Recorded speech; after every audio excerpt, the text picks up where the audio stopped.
Hello, my beautiful blossoms, blooms, and buds, and welcome to my book garden. I'm Rosebud Reads, and I'm so excited that you're here. We are back to Basic Rosie. Um, but thank you, everyone that tuned in or watched later for the special 100 subscriber chat or stream, not chat. But yes, hello, Mars Rover, and hello, K Moment. How are you both today? Almost the weekend. I know I'm ready for the weekend. Hello, Chichi Kiki. How are you today? Okay, off topic, but if you have never frozen gummy bears, it's so worth it. And I'm glad you're both doing great and good.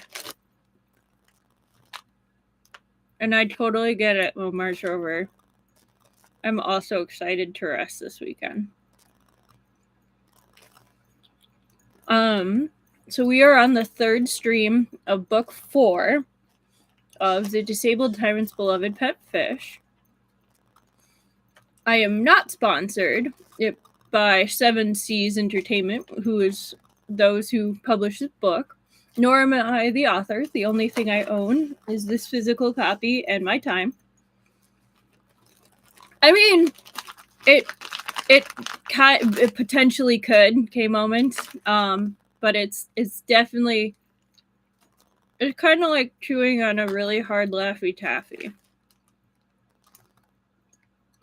It's very satisfying. Hello, Cookielicious. How are you today? I have frozen gummy bears, and they are delicious. All right, one more. Actually, I should probably drop this. But yeah, it's been a very eventful yet not eventful week. Just like busy. Today feels like a Friday, not gonna lie. But yeah, anything new for all of you? I couldn't really ask on Tuesday, like how everyone was, if there was anything new, because I was kind of trying to stay in character. So I had like an unofficial script I was following in my head. But yeah, I had a rough day because semester just started. Now here to rest. Oh, I'm sorry you had a rough day, but I'm glad you're here and I hope you enjoy. Let me see. I mean, considering the title of our chapter starting off is Lusty, Horny, Fishy, I think you'll probably enjoy.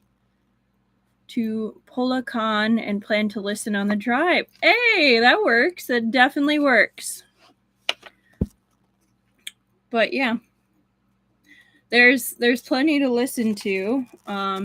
There's this book, and then there's also a few other series that are shorter. If you finish this series. But yes, hello, Truffle.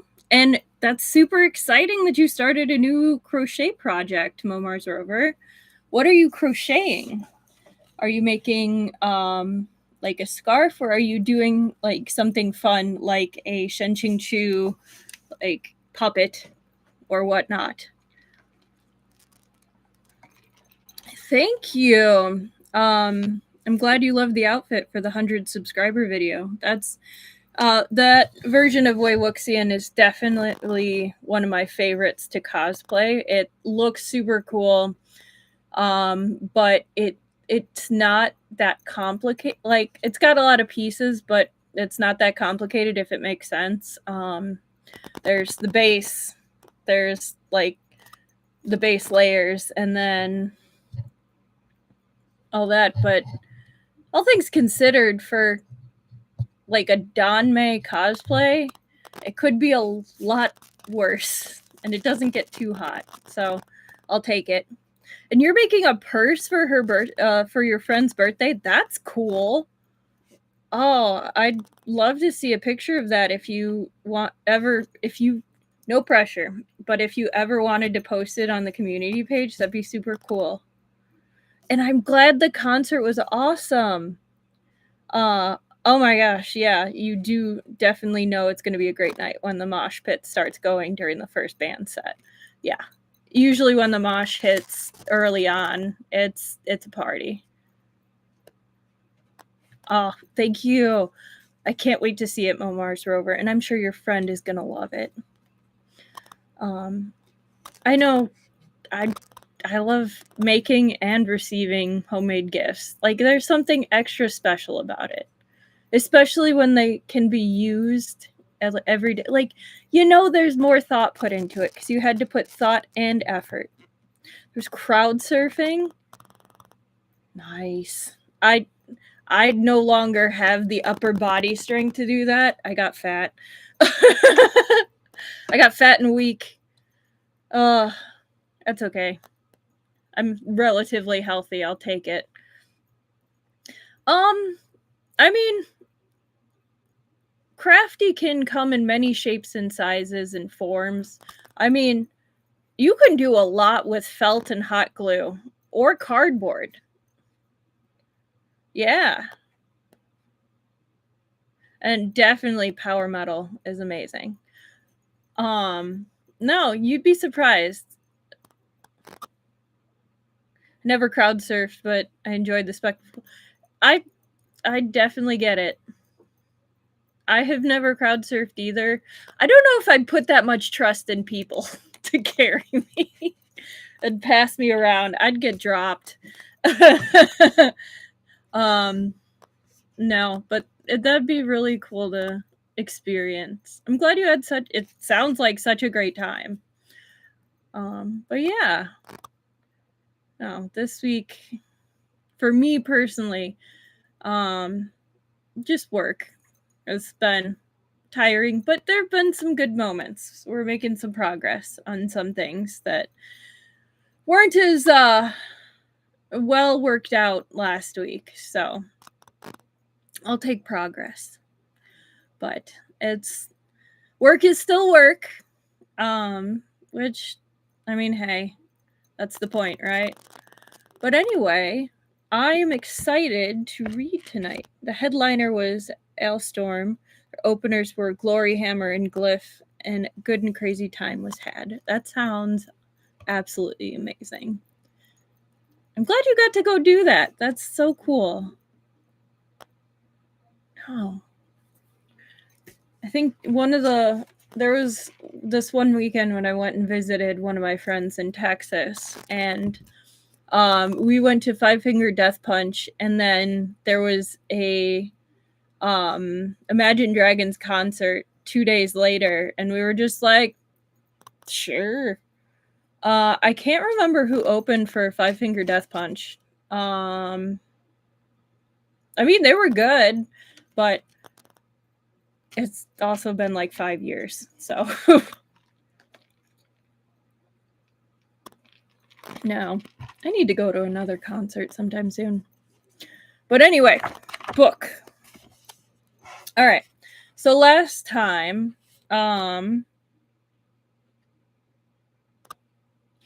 we had some exciting things happen. We discovered that Prince Jing was not actually born mute. He was poisoned, and an effect of the poison caused muteness. We actually have not had any fish slapping. No fish slapping for book 4, but we have had one official actual sob in text, and then 3 additional unofficial sob where we've had a single tear. But no actual stated sob. I'm counting it, but it's got its own special category. But we have discovered that there seems to have been a plot with the nursemaid, which we kind of already touched on with the mysterious poison. Yeah, the tally makes it fun.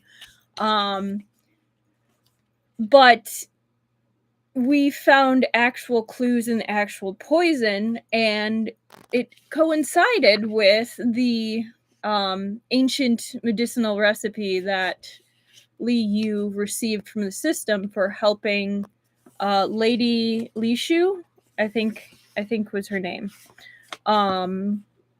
And so it was actually that recipe with an additional item, female ginseng, which I think was azaleas. I think it was azaleas. And so it interacted in such a way where it made what would have been nourishing into poison, and was so subtle that no one really noticed it. And in the actual original book, no one ever did. He just continued with his life, being mute his whole life, which, I mean, he made it work, but Liu definitely had some feelings about that. I just realized I never set the time, so we're gonna just do it at solid 9 minutes of when we started. We're saying 9. So yeah, but one of the realizations that came with the realizing Prince Jing was that was poisoned and needed to be cured, and then was able to speak after that, was now they can have a baby girl, or they can try for a baby girl. And they're very excited about this. But they also are thinking like, hey, we need to discover some aspects of this poisoning, because this is pretty suspicious. And that's kind of where we are. Oh, right before we started, Liu, they're literally talking about how they want a baby girl, and Prince Jing takes him to Jingtai Hall. And he's like, this is a great place to try for a baby girl. I mean, we've been trying, but like, we need a different location. The feng shui is so off. And so I'm going to read just a little. Prince Jing pulled Liu straight into the bedroom. Liu blushed. He'd been clamoring for a daughter recently, but he'd sucked essence several times already, to the point that Prince Jing was developing dark circles. There was still no signs of a daughter. It was too hard without the one-shot-and-done stat. Liu was so eager for a daughter, he'd even grown a little superstitious, wondering if Prince Jing's manner just wasn't conducive to having a daughter somehow. He'd just been wanting a change of scenery. Prince Jing was a great husband. He gave Liu what he wanted the moment he wanted it. Jingtai Hall was a great choice. It was emotionally significant for both of them, since it was technically where they first met. I already had the discussion about how technically it was actually on just like a sidewalk after he was captured by the consort's favored pet cat, but I was like, semantics. Continuing. Prince Jing, meanwhile, knew that there was something in Jingtai Hall that possibly had to do with Luolan. But in the time that it took him to grab it and turn around again, he found the carp spirit under the quilt, dewy-eyed, trying to seduce him. So the thing about Luolan, that is where they think the poison came from, because the herb that was added to the mixture that made it extra poisonous is pretty rare. Like the Grand Medicinal Hall, it's not what it's called, but that's it, doesn't even have it. So it's very, very rare. So they have a hint that it's from Luolan, and somehow this whole plot is related to Luolan. Now, summary over. Chapter 126, Lusty, Horny, Fishy. The shameless fish couldn't wait anymore. He patted the bed. Tianxi, come quickly. Prince Jing couldn't help but laugh. He put down what he was holding and walked over to hug and kiss his fish. Liu was fiddling with Prince Jing's sash, about to take it off, when a notification suddenly appeared. A user. The side mission, Warm Cotton Jacket, has reached the activation conditions.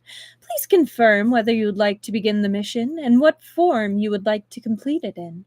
1, human form. 2, fish form. Holy shit! Liu sat up suddenly. This familiar format and Warm Cotton Jacket. Wasn't that what you called a daughter?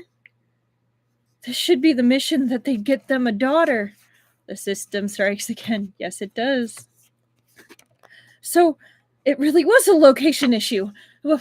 Wasn't this? She's coming. She's coming. Liu excitedly waved his arms around, planning to enter the system immediately. Prince Zhang had no idea who Liu thought was coming. He was just starting to get jealous when a soft noise came from outside the window. His gaze turned cold. He jumped up to the window, pulled out his sword, and stabbed it through.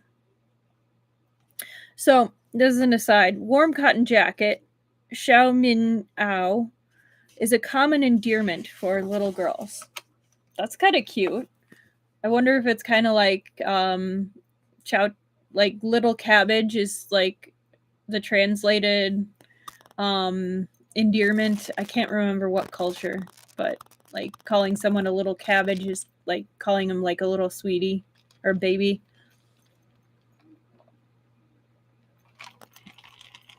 His sword was blocked, and there was a crisp sound as blades connected with each other. An assassin! On the bed, Liu no longer had the capacity to care about the notification. He was about to get up to lend a hand when Prince Zhang, having already reached the door, suddenly came back. "What are you doing?" Liu said anxiously. "Go chase him!" Even though he could speak now, when it came to emergency situations, Prince Zhang was still used to letting his actions speak for him. He patted Liu's hand, then grabbed the brocade quilt and wrapped him up like a spring roll. Liu knew his husband well. "All right, don't worry," he said quickly. "I won't go anywhere. Prince Zhang was worried that Liu would run out after him and put himself in danger. It was a little exasperating, but Liu still found it sweet. Prince Zhang nodded at Liu, then ran out. The guards had already begun fighting the assassin. Liu had promised Prince Zhang he wouldn't leave the room, so he sat on the bed, all bundled up, and looked boldly out the window. Why did Jingtai Hall always seem to attract assassins? He didn't understand. Probably because the person they're attracted to is in Jingtai Hall. The assassin had been eavesdropping outside. They hadn't been talking about anything serious, though. Perhaps the assassin had misunderstood when Liu kept saying she's coming and ended up exposing himself. Liu watched for a while. The guards were skilled, but he could tell the assassin was as well. They were reaching a stalemate. But the assassin was only one person, and the number of guards kept increasing. Soon, Prince Zhang joined the fight. He launched a surprise attack when the assassin was distracted and kicked him in the chest, knocking him to the ground. My husband is so cool! Liu was about to cheer when a guard moved forward to tie the assassin up. Eerily, the assassin chuckled coldly and committed unaliving. I know I'm not really supposed to say that on YouTube, which understandable. It's a serious discussion. Everything happened so fast. The assassin used an unknown method to suddenly spray a large amount of dark liquid from his chest. Reacting quickly, Prince Zhang pulled the guard aside just in time. The liquid seemed to be a strong corrosive. The assassin soon turned into a pile of sludge. Ew. That would probably, 1, be disgusting. 2, would probably stink to high heaven and back. Like, ugh. Like a mix of sulfur and burnt meat. The spectating Liu was so shocked that he covered his mouth and shrank away from the window. Prince Zhang promptly rushed back to the room to check on Liu. Xiao Yu, don't be afraid, he called out in a low voice. I'm fine. Some fear still lingered. The assassin just now. He's been taken care of, don't worry, Prince Zhang said. Yeah, very, very taken care of. Liu nodded. It wasn't that he'd become more delicate now that he was in ancient times, but he was truly unprepared for that scene. I don't blame him. Anyone who saw a living human turn into a puddle of goo would be frightened. was terrifying to know that there were things out there that could melt even human bodies. But honestly, when he thought about it, that was no big deal in the face of a transmigrating fish and its system. At least he's got things in perspective. Frowning, Liu managed to make himself accept this explanation. Yep, no, it's gotta be awful smell. Like, just imagining the corrosive agent, like, that's gotta, like, burn your eyes just being near that, if nothing else. The assassin left this last time, he said. They're working together. Oh. No, I've skipped a paragraph. Sorry. Frowning, Liu managed to make himself accept this explanation. Tianxi, what's up with this assassin? He asked. Prince Jing helped him sit down and pointed at the item that he'd fetched earlier. A sword. The assassin left this last time, he said. They're working together. Huh? There were way too many assassins at Jingtai Hall. Which time was last time? The female assassin, Prince Jing reminded him. Liu finally remembered.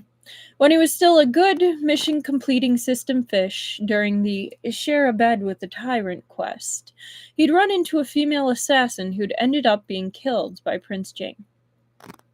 Liu had always thought that the female assassin had been sent by either the Marquise of Ping or the Marquise of An, or perhaps the Sixth Prince, like the guy who was bitten by Xiang Fang. But it was impossible for these three people to keep challenging Prince Jing now. Where did this assassin come from?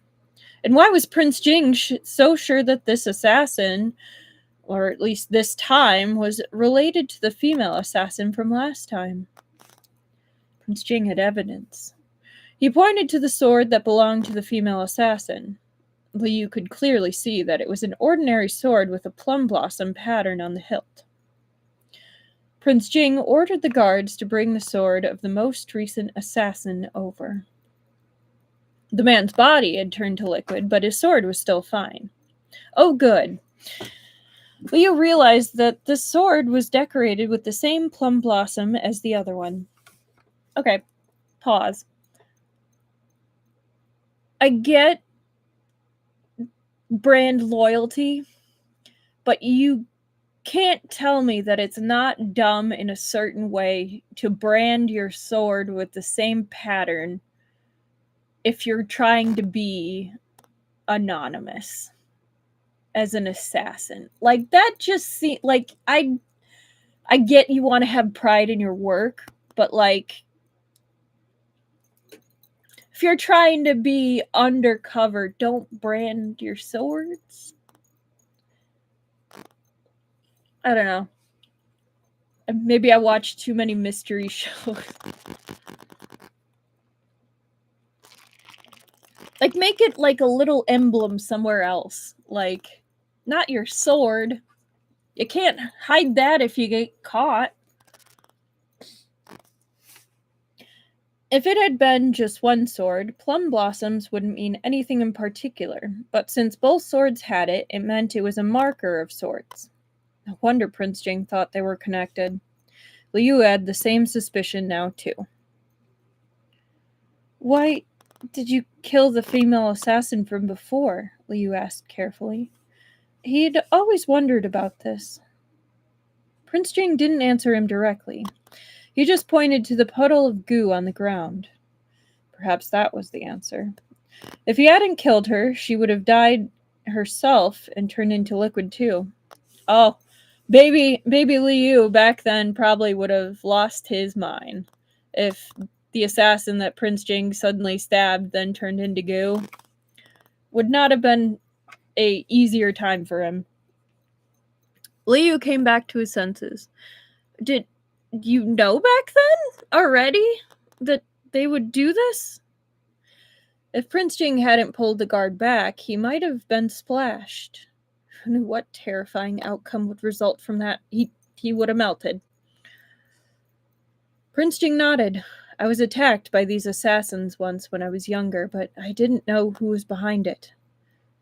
Could it be related to the poisoning that made you mute? Liu asked worriedly.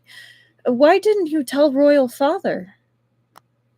Oh, perhaps that goo can dissolve metal, so they weren't intending to leave the sword behind. I could see that. If it dissolved a human body that quickly, it is not out of the realm of possibility. Okay. If Prince Jing had run into these assassins before, they had always wanted to take his life. And considering that corrosive substance, this was once again someone who was familiar with drugs and compounds, just like whoever had poisoned Prince Jing. You felt it wasn't unreasonable to conclude that the same people were behind both incidents. Prince Jing only silently gazed at Liu. Liu suddenly worked it out. Prince Jing hadn't been able to tell the Emperor because these assassins would simply melt away rather than allow themselves to be captured. If he hadn't seen it with his own eyes, he might not have believed it, never mind the Emperor. And in the past, the Emperor hadn't trusted Prince Jing as much as he did now. On top of that, the female assassin's body hadn't turned into liquid because Prince Jing killed her before she could do it, but the Emperor still wasn't able to find anything. These people were powerful. They were better at hiding than the sixth prince. In the past, when the other princes had been around, it had never been obvious who was behind this. But if the culprit chose to keep making attempts even now, they'd be sentencing themselves to death. Let's go. Let's tell Royal Father. Liu threw the covers off, deciding to head to Qianqing Palace. He could be a witness. Prince Jing's eyes twitched, and he pulled Liu back, staring at him with a strange expression. You're going to go just like that? Liu followed his gaze down to look at his fully exposed self, the result of how eager he was for a daughter. He quickly wrapped the quilt back around himself and laughed awkwardly. I forgot. Of course we'll go after I get dressed.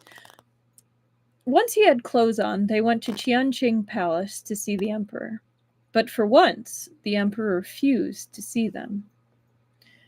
Head eunuch Luo was attending to business and wasn't around the Emperor right now, so a servant on duty at Qianqing Palace came to deliver the message. It was getting late, and the Emperor had ordered Prince Jing and his consort to return.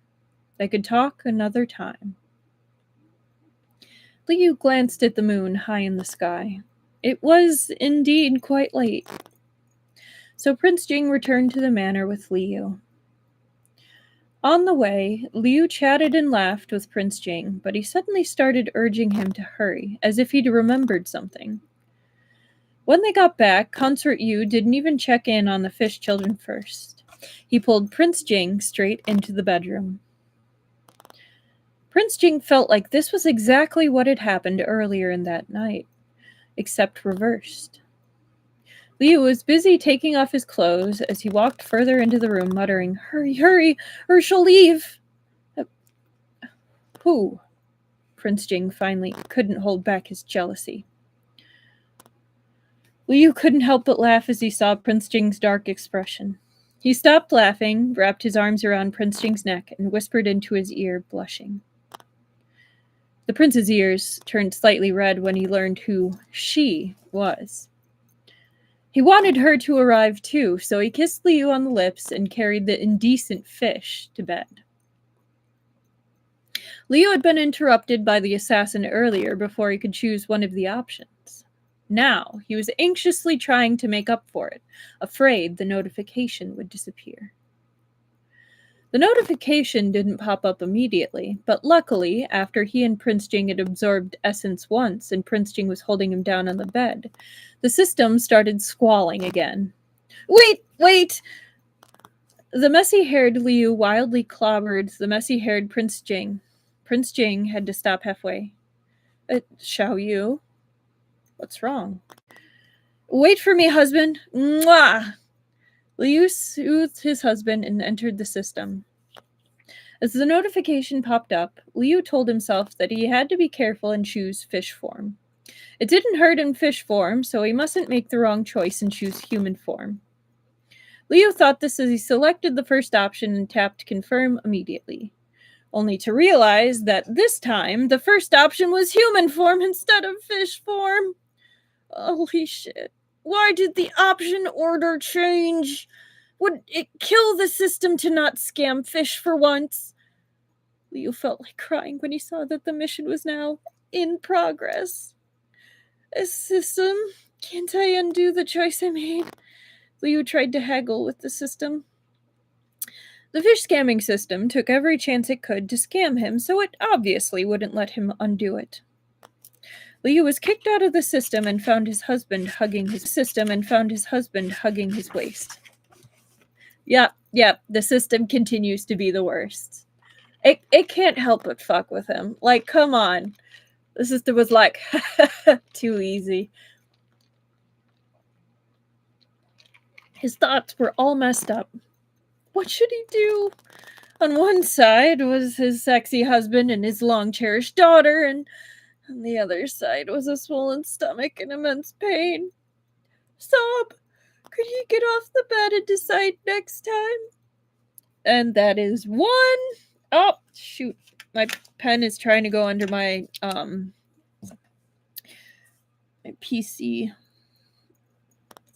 One official! So we are at 2 official subs. Xiao Yu, Prince Jing called out to him in a low voice, lifted his bangs out of his face and kissed his forehead. Which little fish had said earlier that he wasn't allowed to leave until their daughter was here? It was this exact same fish who'd suddenly gone into meditation. Prince Jing hugged his fish, practically wanting to bite him everywhere. Was it so easy to be distracted while they were together? Sob! Liu could sense Prince Jing's hidden frustration. With the arrow already on the bowstring, how could he not let it fly? It's a great way to put it. Liu was shooting himself in the foot, but he knew how to enjoy himself. Now that Prince Jing could speak, Liu's scalp went numb, and he found himself panting slightly every time Prince Jing called his name in that low, hoarse voice. He even forgot what his last name was. With this pleasure staring him in the face, who would remember anything about fish or human form? Prince Jing spent quite a lot of effort in order to make sure his daughter arrived smoothly, filling Liu up until he couldn't open his eyes and was about to pass out any moment. Finally, Prince Jing wound down and lovingly kissed Liu's eyelids. To prepare for a daughter, Liu had started doing a lot of strange but cute things, like putting a small soft pillow underneath his waist so he didn't waste anything. Prince Jing didn't understand what he was doing at first, but when he looked at the messy Xiao Yu, he suddenly realized what was in danger of being wasted. He blushed. He wanted to give Liu a daughter too, and he had something better than a soft pillow. He reached his arm over to let Liu use it as a cushion. Liu's back, hips, and legs were all sore, and he fell asleep immediately. When he woke up, he found that his back had been supported the whole night. Oh, fuck. A daughter would have to come now. Sup, but he'd have a large belly soon. What should he do? Liu desperately wanted this daughter, but now that she was coming, he was beside himself with worry. How much would it hurt to do this in human form? Liu hated pain, but he was a father and understood his own priorities and boundaries. This was a life. Now that it was here, he couldn't say he didn't want it, especially the darling daughter he'd been looking forward to for so long. Gazing at the peaceful, sleeping face of his husband next to him, Liu made a decision. Experiencing birth in human form couldn't be that hard. For his husband and his daughter, he'd do it. Alright, so in one chapter we gained three official sobs. That's pretty good.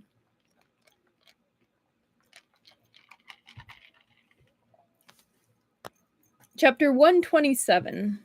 Fishy Daughter Pregnancy. Liu questioned the system, wanting to know what childbirth was like in human form. It would definitely be different from when he was a fish. Yes, childbirth in humans is quite a bit different than childbirth in fish. You are correct, Liu. He'd shoved pillows into his clothes before, but pretending was definitely different from the real thing. He was also afraid that he'd have 4 daughters all at once. Sob, if that really happened, would his body still function properly? And we are at 5. The system was quite detailed when it explained the missions around giving birth, most likely because it knew that the user was a bit unreliable at times. The system told him in no uncertain terms that in human form, he could only give birth to 1 child per pregnancy. Liu's heart, which felt about to explode out of his chest, finally settled back down. If it was only 1, he had the courage to try it. And there were advantages to the human form, too. Now that they were back in the capital, under the Emperor's nose, it was less risky than the fish form was, even though doing it as a fish was more convenient and painless. Though Prince Jing had reassured him that he would make all the preparations, it would be a disaster if the Emperor found out. Prince Jing and the 4 children would be implicated, too. If he was in human form, though, he was the only one who'd have to suffer a bit, and Prince Jing and the children would be safe. Who also reinforced the lies that they had told back on the western border. That's that then, Liu thought to himself righteously. The system gave him a rundown of common pregnancy facts he should know for this time. It wasn't very different from a normal human pregnancy. Are you getting a bit of static?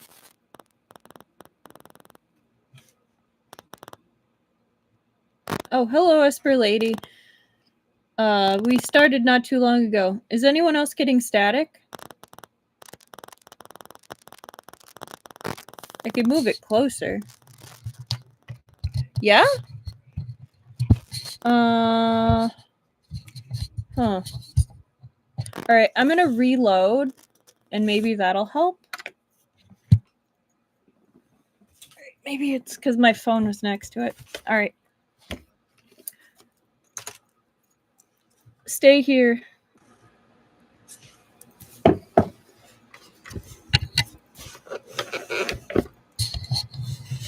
How's that? Better?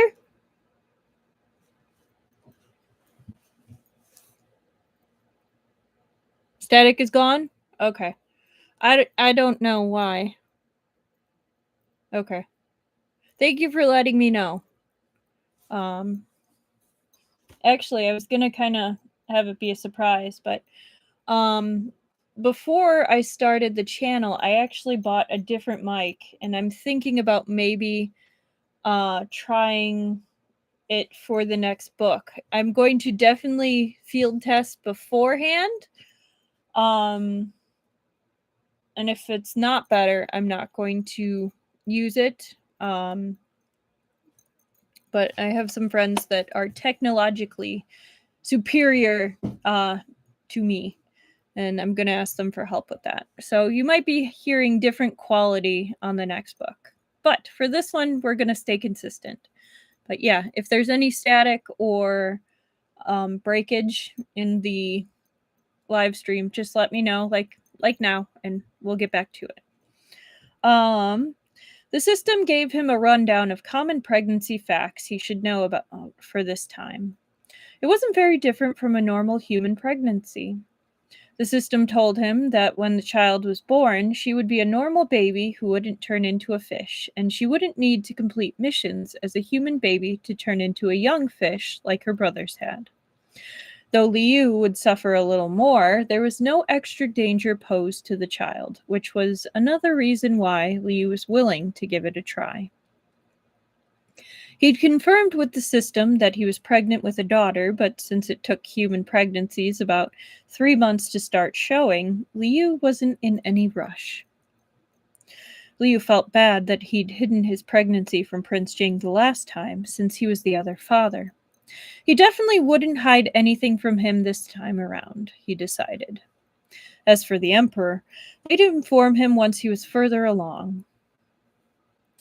Prince Jing was now the only Dai prince who the Emperor valued, and too many people were targeting them, to the point that they were suffering from poison and assassination attempts. If he announced the pregnancy too early, Liu was afraid that someone would go after his unborn child. He transmigrated into a palace novel, after all. He didn't want to make any mistakes. Yet protect those babies. Liu told Prince Jing about his pregnancy first. Back when Prince Jing learned that he was pregnant with fish eggs, he'd become dizzy. Now that he learned Liu was pregnant with a daughter and would give birth to her in human form, he almost drowned in happiness. But he sensed that something was wrong. Xiao Yu, you... Prince Jing's inquiring eyes fell on Liu's flat stomach. If this pregnancy was to take place in human form, wouldn't he have to go through the pain of childbirth? Liu understood his gaze and nodded. Prince Jing paused, realizing what a sacrifice this would be, and gripped Liu's hand tightly. Liu was willing to endure the pain of childbirth, even though he could easily lay eggs in fish form. Prince Jing was moved. He knew very well who this was for. He decided that this would be the only time he would ever let Xiao Yu suffer like this. At least before he took over the empire. Afterward, he would help Xiao Yu hatch as many little fish as he wanted. I won't let you suffer again, he promised. Liu gazed at Prince Jing with reddened eyes, touched by his sincerity. With this promise, the pain didn't seem like such a big deal anymore. Previously, when they were at the western border, Prince Jing had him pretend to be pregnant and waited on him as if he really was. He was better informed about pregnancy than Liu was, and when he learned that Liu was pregnant this time, he immediately found a servant who was skilled in obstetrics,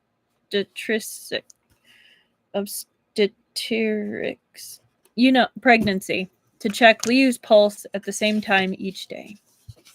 Their daughter was still too small to reveal to anyone else, but there were some things that they had to avoid due to the pregnancy. Other than taking Liu's pulse, Prince Jing also gave Liu additional servants to take care of him and ordered them to follow him at all times to make sure that Liu didn't get hurt. Liu was afraid the children might let it slip if he let them know too early, so he decided not to tell them yet. But although he used to pick them up quite often, recently it had become difficult. Dad didn't shower them with any less love. He would still often play with them, tell them stories, and teach them the principles of being a human. He heard that one had to take care of the older children's emotions when having another pregnancy. Liu was afraid probingly asked that the children would feel anxious, but so far, they seemed fine. Liu had once probingly asked what they thought about him and Daddy Prince Jing giving them a younger sister.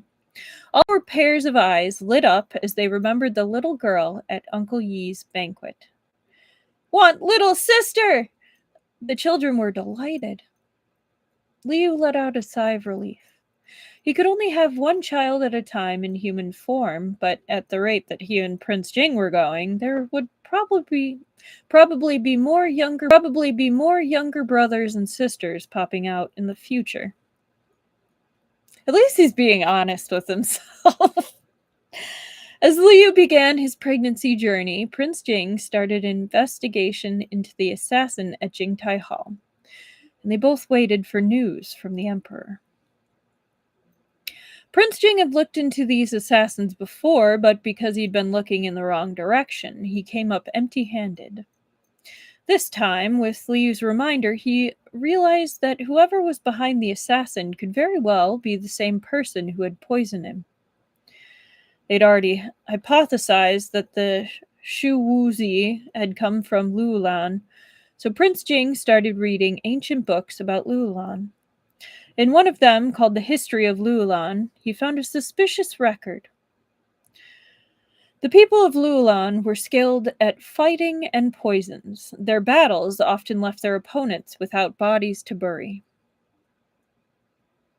5 under 5 sounds pretty wild to me, even with a boatload of servants to help. Yeah. I mean, I also have 5 siblings, but we're each like 2 years apart, except I was the bonus at the end, so I'm 9 years apart from my siblings. But yeah, no, I feel ya, Truffle. I could not do that, and I look at my parents and I'm like, how? But they did it, and I feel like they did it pretty well, all things considered.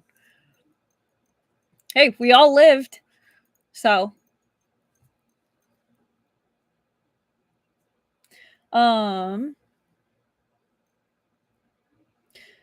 this book didn't mention the specific method they used, but the way it was described definitely brought to mind the corpse melting liquid.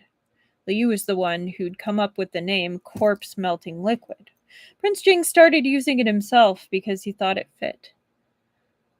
Oh, that's wild. That's the exact spacing my mom had in her family. She was also the youngest. Hey, what can I say? We're pretty awesome. No, it seems like 2 years between 1 to 2 years between kids is pretty common. I was the bonus at the end that kind of just popped up like, oh, I thought we were done, but you know what? I guess not. Yeah. Fun fact, my mom apparently told my dad at like Disney World, and she was like, "Can you slow down? I'm pregnant." And that's how my dad found out my mom was having another baby. So yeah. So the bonus at the end, my oldest brother was like senior year of high school, and he told my dad, he was like, "We need to have a talk." Right? He slowed down, I'll tell you that.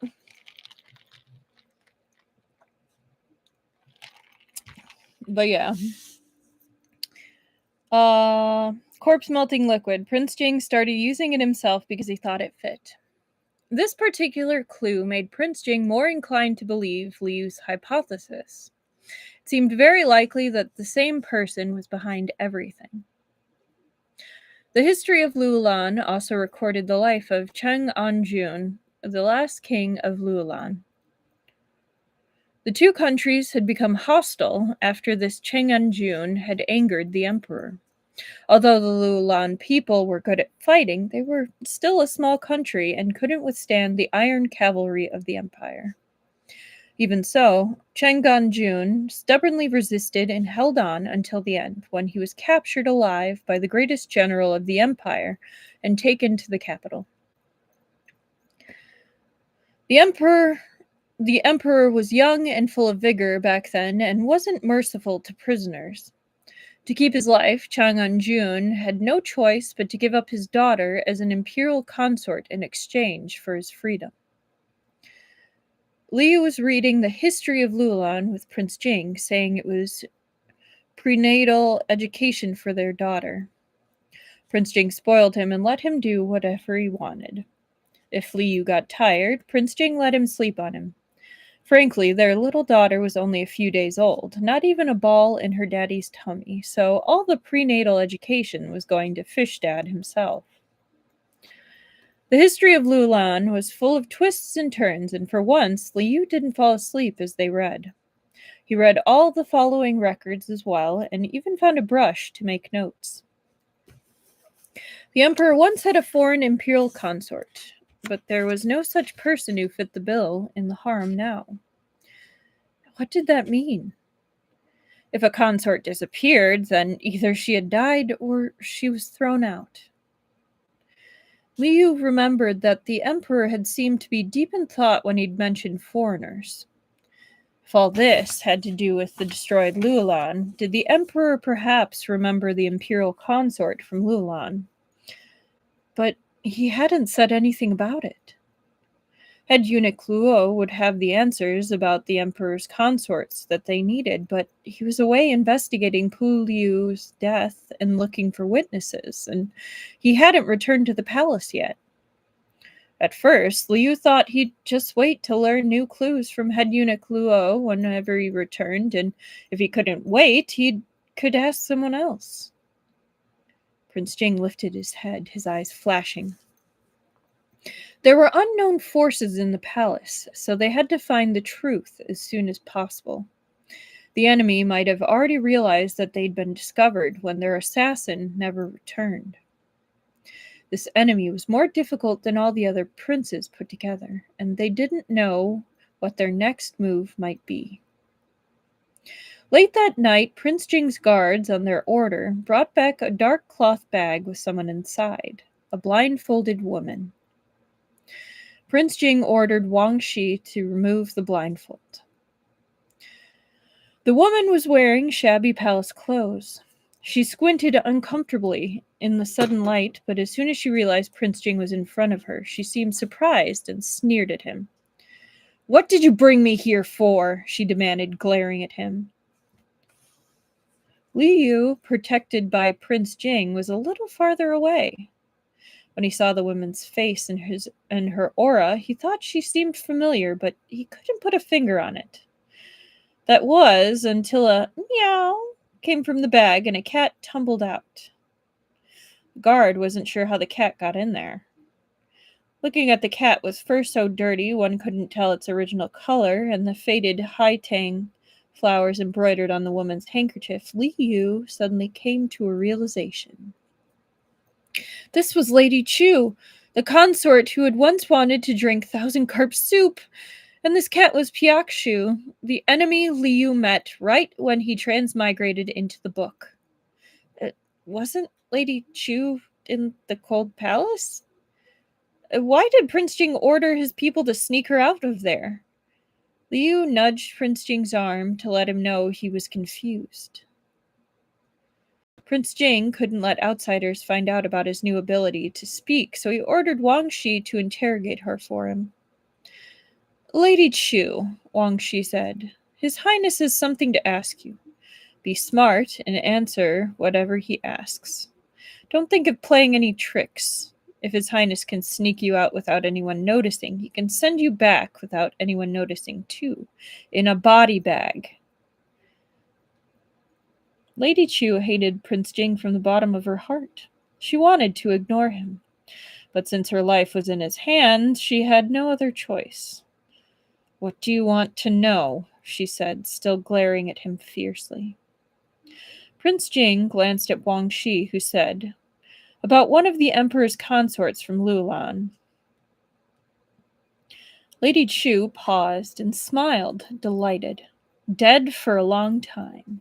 Why are you asking about her?" "Just answer the questions," snapped Wang Shi. "Cut the chit-chat." Prince Jing thought that aside from head eunuch Luo, the older concubines who had been with the emperor for much longer would also know about the consort from Lulan. Lady Chu was the perfect choice. She'd been deposed by the empress, deposed, not disposed. There's a difference. Deposed by the emperor and banished to the cold palace, so he could use specific methods to meet with her that wouldn't work on any other consort. "You're talking about Consort Mei?" If Prince Jing had asked her about anything else, Lady Chu might not have been able to answer, but she at least knew of this person.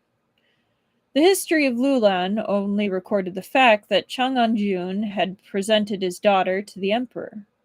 Afterward, all it said was that she was beautiful and elegant. When she entered the palace, the emperor had rewarded her with the title of Consort Mei. Liu's eyes lit up. Mei meant plum, and the assassins had plum blossoms on their sword hilts. Was this a coincidence? "I think not!" They don't say that in the book, but was this a coincidence? They do. It seemed that the emperor was very fond of this Consort Mei, since he rarely gave titles to his concubines. Even Lady Chu, at her most favored, had never been given a title. Well, maybe he learned his lesson after Consort Mei. But Consort Mei didn't feel the same. She was handed over to the emperor by her father, Chang'an, and she didn't want to enter the palace. 3 days after she joined the harem, she tried to assassinate the emperor and was sentenced to death. From then on, the emperor felt that it was dangerous to take on concubines who might not be loyal, so he never accepted another foreign concubine. He was also furious with Chang'an. The king had originally been demoted until he didn't even have a title anymore, but because of Consort Mei, the entire Lulan royal family became slaves. Consort Mei's story was short, complete in just a few sentences. Lady Chu stayed where she was when she finished. Prince Jing ordered the guards to take her back to the cold palace. She gritted her teeth and knelt down. "I've told you everything I know. Can you do me a favor?" Prince Jing looked at her, waiting for her to speak. Liu thought that she was going to ask Prince Jing to get her out of the cold palace permanently. After all, life was difficult there. But instead, Lady Chu pointed to Piaxu. "You can do what you want with this cat," she whispered. "I don't want it anymore." Liu and Prince Jing stared at her. With that, she got into the bag on her own. It seemed like her cat intended to follow her, but she started yelling at it before it could climb in. Piaxu seemed to be used to being scolded. After a couple of sentences from Lady Chu, it didn't dare move anymore. When it finally looked up, its owner had disappeared. Piaxu waited, crying miserably, but Lady Chu never looked back. What were they going to do with a cat? Piaxu had caught Liu once when he was a fish. He had just transmigrated, so he was pretty confused at the time, and since fish and cats were natural enemies, he didn't have a great impression of the cat. If it was some kind of small animal, he thought he might be able to keep it to raise, but what did Lady Chu want them to do? Tianxi, can I... In the end, Piaxu was just a cat. It hadn't done anything wrong. Liu hesitated a bit before making his decision. Piaxu had offended Prince Jing before, too. Would he agree? All right. One sec.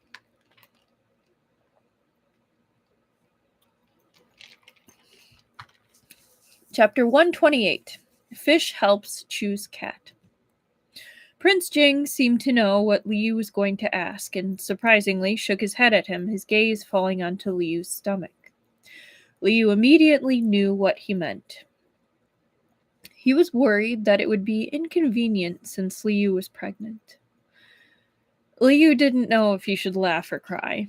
"I'm not going to raise it. I just want to find it a good home." Though Lady Chu had scolded the cat fiercely, Liu could tell that she still loved it. The cat had been in the bag with her the entire time the guards carried it over. If she really didn't want it, why would she do all this just to leave it at Prince Jing's manor? She'd even knelt in front of Prince Jing for her cat. Fish be fishing, elites be busy again. I guess, Keith. She even, must have been living with her in the cold palace since she was deposed. Lady Chu, who was once flattered and sought after by many, now only had a cat by her side. Flattery when everything was going well could not compare to the company kept when one hit rock bottom. It was unexpected that the once cold, aloof noble consort would lower her head for the sake of a cat. That's how you know she loves it. Let's be real.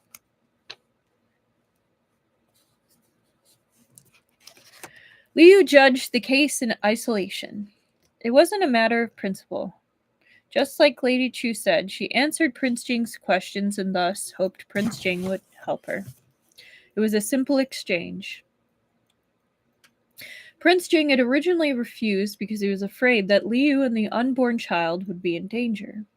But if Liu wasn't going to raise the cat himself, he had no reason to object. With his mind made up, Liu asked Wang Shi to note down which families were a good fit for the cat. This wasn't a hard task at all, and Wang Shi quickly found a good family that was well off and willing to raise a cat. Piakshu definitely wouldn't go hungry there, so it ought to be a pretty good place for it. Wang Shi quickly took the cat over. Liu even had him bring a couple of things the cat might like too, worried that Piakshu would throw a tantrum at being given away so suddenly. Everything was fine at first, but the next day the family came to tell him that the cat had disappeared in the middle of the night. Liu froze. What were they going to do about this? He'd messed things up somehow by trying to help out. Since he was the one who'd asked Wang Shi to find the cat a home, he couldn't just ignore it. Liu hesitated for a moment before asking Wang Shi to look for Piakshu. A couple of days passed, and Wang Shi didn't find the cat. And yeah, it's pretty rough when literally you go from being a noble consort to having just a cat left to rely on.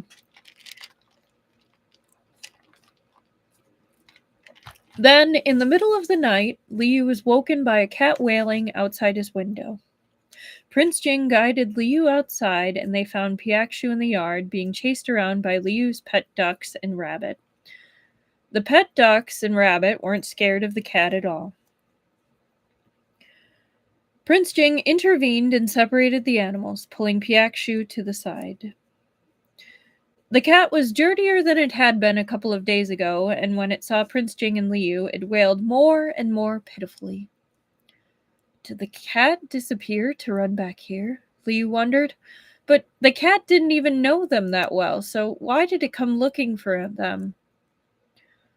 Piakshu kept meowing. Wang Shi gave it some food, and Piakshu ran over, sniffed it, licked it, walked away, and kept meowing. What was up with this cat? Liu was confused. He didn't understand what the cat wanted, but as a pet... Liu grinned. He was a pet too. If his owner gave him to someone else, he would be unhappy, and even more than that, he would want to look for his owner. So Piakshu probably wanted to return to Lady Chu. Since it had been taken out of the cold palace in a bag, Piakshu didn't know the way back. Had it come back to Prince Jing's manor because it was the only place it knew, and it was hoping that they would bring it home? Liu turned to Prince Jing. Tianxi, can you help me with something? Prince Jing guessed what he was thinking and smiled. No need to ask. My people are yours. Liu nodded, beaming. He ordered the guard who'd brought Lady Chu over to send the cat back to her. He and Lady Chu were both wrong to assume that Piakshu would be happier after leaving the difficult conditions in the cold palace. Perhaps to Piakshu, a gold or silver bed could never compare to a bed next to its owner. Even Liu himself thought Prince Jing was his home. It was the same logic. Piakshu seemed to understand when Liu asked the guards to take it back. Its sapphire-like eyes shone brightly. Before they left, Wang Shi wanted to give the cat a bath and wipe it clean, but it broke free from Wang Gonggong and ran to a corner of the courtyard. It dug up something from the dirt there and ran over and dropped it at Liu's feet. Right? That is really sweet. I agree, Esper Lady. Wang Gonggong ran over to a corner of the courtyard. It dug up something from the dirt there and ran over and dropped it at Liu's feet. Wang Shi picked it up. It was a small, dried fish. The corner of Liu's mouth twitched. Thanks a lot, I guess? Giving a fish a dried fish? The guard had just left with Piakshu when the system refreshed. A user. Sharing a country with the tyrant is in progress. Please be prepared. Huh? What did sending Piakshu away have to do with sharing the country? But the system obviously thought it was connected somehow, so maybe it would be revealed soon? He'd always assumed that the mission would only progress once Prince Jing ascended to the throne, but apparently that wasn't the case. The guard soon came back to tell Liu that Lady Chu was very happy to see her cat returned. Apparently, she had regretted her decision as soon as she returned to the Cold Palace, and she said that she would never send Piakshu away again. Though Liu had made everyone do a bunch of pointless work for Piakshu, the conclusion was unexpectedly satisfying. The guard also told Liu that the guards at the Cold Palace were, for some reason, much more lax than usual. Liu didn't quite understand the guard's words, but Prince Jing frowned a little. The Cold Palace was filled with people who'd been punished because they had fallen out of favor with the emperor. The guards there rarely changed, so why had they been changed now? Prince Jing thought about it for a long time. In the end, he ordered Wang Shi to send a letter to the palace. This was unusual. Prince Jing had people in the palace, but he almost never contacted them. And yes, I agree, Truffle.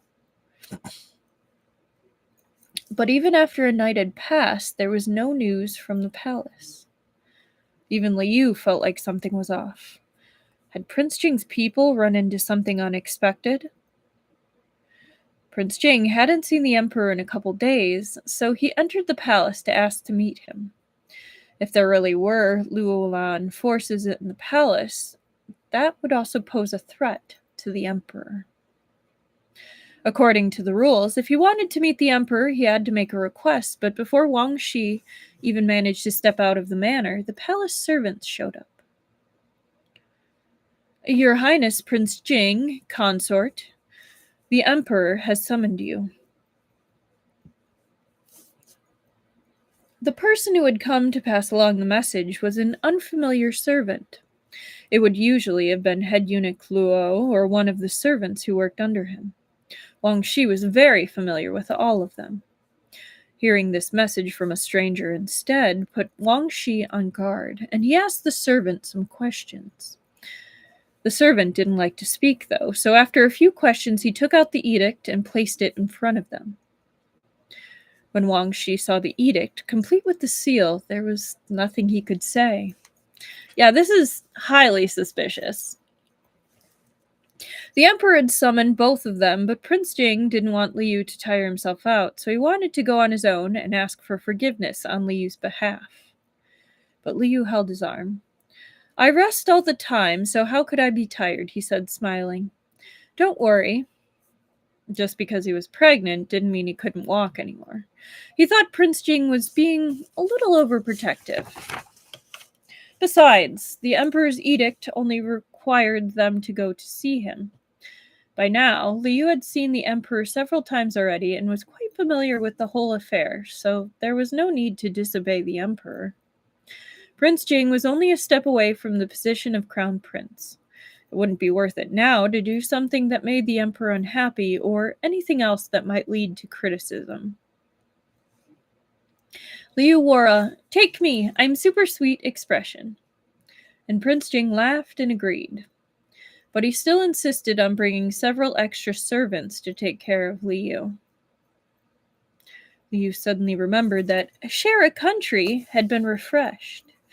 Could this trip to the palace have something to do with Prince Jing ascending to the throne? Was it an important event? There were still hostile forces in the palace. Out of caution, Liu placed a couple of things in his inventory, including a sharp dagger. That's pretty smart, not gonna lie. They got to the palace quickly, but the servant didn't take them directly to Qianqing Palace. Instead, he led them to Qianqing Hall and had them wait inside. No sooner had they entered and sat down than several teams of guards came and surrounded the hall. The Emperor has been feeling unwell, the servant said apologetically. These are the Emperor's orders. Please forgive us, Your Highness. The other princes are at Qianqing Palace right now, and the Emperor requests that you join them as soon as possible. Right? Good for Sosus, and good for Liu for being prepared.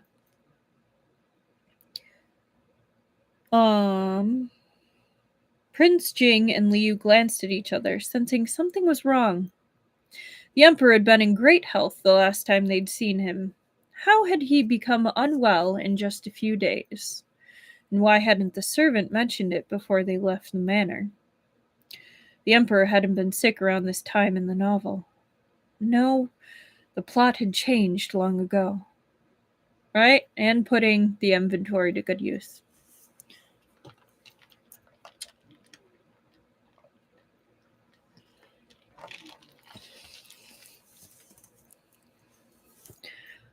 Liu's heart was beating furiously. He stopped the servant to ask, "How is royal father feeling? Which imperial physician has seen him? What was the diagnosis?" The servant hesitated. "The Emperor caught a chill at night, and it may be a cold. Imperial physician, all of the imperial physicians are with him. Please rest assured, consort." The servant was quite unclear in his answers, and some details that should have been obvious were wrong. Head Eunuch Luo would have never made this mistake, but not only was this servant incorrect, he had to be prompted before he would say anything. Liu had a bad feeling about this. Was there something to hide about the Emperor being unwell? There were a lot of guards surrounding Qianqing Hall, while the number of guards at the Cold Palace had decreased. Liu and Prince Jing couldn't help but glance at each other again. Liu could tell that Prince Jing thought it was suspicious, too. The servant seemed to want to separate them. "I've already come to the palace," Liu said hesitantly. "Why don't I go with His Highness?" But the servant stopped him and said with a troubled expression, "The Emperor summoned you to the palace, but he only asked His Highness to meet him at Qianqing Palace. You should wait here. Perhaps the Emperor will summon you soon." The servant kept citing the Emperor's orders, so it was difficult for Liu to oppose him. No matter what they were hiding, Prince Jing had to follow the Emperor's orders and go. That was the only way to find out what was happening with the Emperor. Prince Jing pulled Liu closer and straightened his slightly crooked collar. "Tianxi," Liu said softly, wanting to remind Prince Jing to be safe. Prince Jing nodded and took Liu's hand. He quickly wrote "guard" in his palm to remind Liu that the guards would protect him. He'd already thought of everything Liu was afraid of or worried about. Prince Jing shook his hand again as if he was saying goodbye. "Your Highness, wait," Liu said after a moment's thought. "Let me fix your collar first." The servant, who'd been staring at them the entire time, thought this was a bit too sappy and turned his face away quickly. Liu quickly adjusted Prince Jing's collars and cuffs. He even crouched down to check his cloud-patterned boots. Prince Jing hadn't been expecting this. Surprised, he moved to help him up, but Liu shushed him silently with a finger. Under Prince Jing's gaze, he quickly tucked the dagger into his husband's boot. Hey, he's getting sneaky. Chapter 129. Fish Becoming Smart. After Prince Jing left, Liu ordered the guards to stand guard in the hall so he could calmly go over recent events. Perhaps he felt a little bit calmer these days because the sixth prince was imprisoned, Prince Jing's muteness was cured, and he'd become pregnant with their daughter. Meanwhile, they were much closer to discovering the identities of the people behind Prince Jing's poisoning. Prince Jing was still in the middle of his investigation, so he hadn't had enough time to complete his preparations. Liu believed in Prince Jing's protagonist Halo without thinking. He assumed that Prince Jing would definitely be able to overcome anything, even though none of this had been mentioned in the original novel. Thus, They'd been caught off guard by the enemy. Now that he thought about it, the Emperor had begun to avoid them when they mentioned that the enemy could be related to Luolan. Could it be that right then the Emperor had fallen under someone's control instead of simply starting to avoid them for his own reasons? When he mentioned that Shu Wuzi grew on snowy mountains, it had been clear from the Emperor's expression that he knew something. Dun dun dun! Head eunuch Luo had been gone for a long time as well. Liu had been careless. Perhaps he'd been captured too. Without Liu Ruishang, the Emperor was missing a layer of protection. Even though there were imperial guards around him, the enemy had hidden in the palace for so many years that if they decided to attack, the Emperor would probably fall into their trap. No, he may have already fallen into their trap. Even the guards in the cold palace had changed. That meant the enemy might already be in control of the guards. They might even be able to use imperial edicts to summon people to the palace.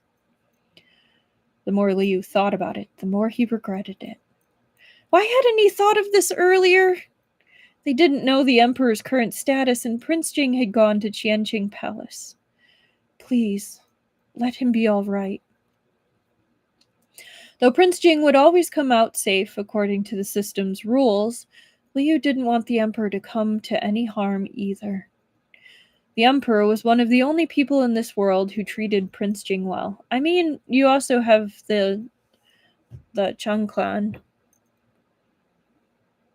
In the original novel, after the Emperor was injured by the Sixth Prince, he remained bedridden for the rest of his life. Liu had thought the Sixth Prince was the one behind everything, so he assumed that as long as Prince Jing defeated the Sixth Prince, the Emperor would be fine. Who would have expected a hidden boss? Did this boss even exist in the original novel? The answer was definitely yes. Prince Jing was mute in the original book, and Liu had seen Prince Jing's children speaking in the system. That wasn't a coincidence. Prince Jing in the novel must have been poisoned as well by the same people. But why did the enemy fail to face Prince Jing in the book? Perhaps because in the original book, the fight between Prince Jing and the Sixth Prince was fierce. The Sixth Prince's influence remained strong until Prince Jing bathed the court in blood. Whoever was behind his poisoning had always stayed hidden. Perhaps Prince Jing had accidentally wiped them out in the process. Or perhaps they were allied with the Sixth Prince and Prince Jing took them out in the assumption that they were one of his lackeys. But now Prince Jing had successfully defeated the Sixth Prince, who barely had any supporters anymore. And Prince Jing wasn't a tyrant either, and wouldn't bathe the palace in blood like he had in the novel. That was why this mysterious force had come to light. Were they going to do something to the Emperor? Liu and Prince Jing had found out about Luolan and Consort Mei. These people all had good reason to hold a grudge against the Emperor. There were probably a lot of people involved, so how did they all stay connected? Or concealed, not connected. How did they all stay concealed? Liu had previously hypothesized that the person who poisoned Prince Jing was most likely of a high status. Those related to the royal family could be ruled out as they lived outside the palace. It would have been impossible for them to detain the Emperor in such a short amount of time. Then, within the palace, he thought of the consorts. Among the consorts, who could be related to Luolan or Consort Mei? Were they originally from Luolan, or did they have some kind of past with Luolan or Consort Mei? The latter didn't seem likely. Consort Mei had been sentenced to death just a few days after entering the harem. You gotta admit, there's something kind of hardcore about just being like, you destroyed my country. I am now about to become a consort. And I absolutely refuse. I'm going to take you down with me. If I'm going down, I absolutely refuse to not be free, basically. Like, I could get behind that.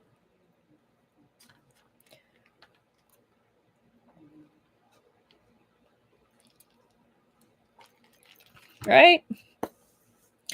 Liu was still trying to think when the servant who separated him and Prince Jing came looking for him.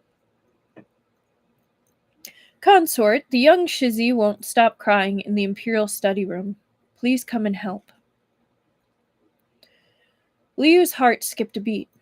When I left the manor, he was still there, he said, doing his best to calm down. Why is he suddenly in the palace? The servant smiled. The Emperor summoned him, a little bit later than you, consort. Predicting that Liu wouldn't believe him, the servant took out a silver bracelet. Honestly, I feel like that bit in itself could be a great drama. Oh, yeah. Yeah, the backstory for some of these characters. Yeah, baiting him with the babies, but at least he's got his baby monitor skill, which I bet he's about to use now. The Emperor summoned him just a little bit later than you, consort. Predicting that Liu wouldn't believe him, the servant took out a silver bracelet. The guard next to Liu was one of Prince Jing's. He took the bracelet and only handed it to Liu after making sure that there was nothing wrong with it. Liu examined it closely. The bracelet was rounded, meant for a child's wrist, and there was no sharp engravings. There was a small etched fish symbol colored with gold powder on the inside of the bracelet. Da Bao had been golden when he was a young fish. Liu was very familiar with the fish symbol on the inside of the bracelet. He'd drawn the shape himself, and Prince Jing had ordered someone to carve it in. This was no doubt Da Bao's silver bracelet. Liu felt a chill creeping all the way up his body from his feet, and he could barely keep himself upright. Dude, that's basically like someone handing over like your kid's baby blanket, like at that point, or like a locket with like their picture in it. Like that is the level of like chills up your spine, like horror. Like, oh, like I know it's probably still a scheme, but like that's any parent that would get something like that, like, is going to react in one of two ways, like gut-wrenching terror, like, and then compliance, or like gut-wrenching terror and I'ma fuck a bitch up. Like,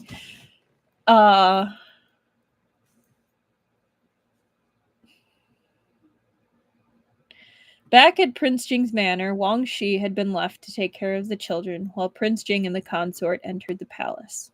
Wang Gonggong was very fond of the children and happy to play with them, even if he had to become a horse for the young masters to ride. I could totally see him doing that. Not long after Prince Jing and the consort left, someone else from the palace came, saying that the emperor had ordered the young Shizzy to the palace. It was common for the young Shizzy to enter the palace. When Wang Shi saw the servant had a token to enter and leave the palace, he busied himself with making tea while he ordered the other servants to pack up Da Bao's belongings. But the servant said this was an urgent summon and that there was no need for Wang Shi to waste his time. Why would he call preparing the young master a waste? Wang Shi didn't really like how this servant spoke. When he went to pick up Da Bao caught a glimpse of a servant he'd never seen before and hid behind Wang Shi in fear and hugged his arm, whispering, Da Bao won't go. Wang Shi patted Da Bao on the back comfortingly. Be good, young master, the servant said, smiling. The consort is waiting for you in the palace. I'll take you to see him right now. Da Bao shook his head like a little rattle. In the past, Grandpa Emperor always sent head eunuch Luo to pick Da Bao up, or his two daddies would take him. Fish Dad told him that strangers who used his name to whisk the fish babies away would lock them up, not let them eat, and not let them see Fish Dad. Da Bao won't go. Da Bao was stubborn. Daddy said, it's scary. The other children agreed. Si Bao, who was usually the most confused, didn't hesitate. You're a bad guy! Looking embarrassed, the servant tried to convince Wang Shi instead. His Highness and the consort aren't here, so I defer to the young masters, Wang Shi replied coldly. If the young Shizi don't want to, then I will accept a future punishment.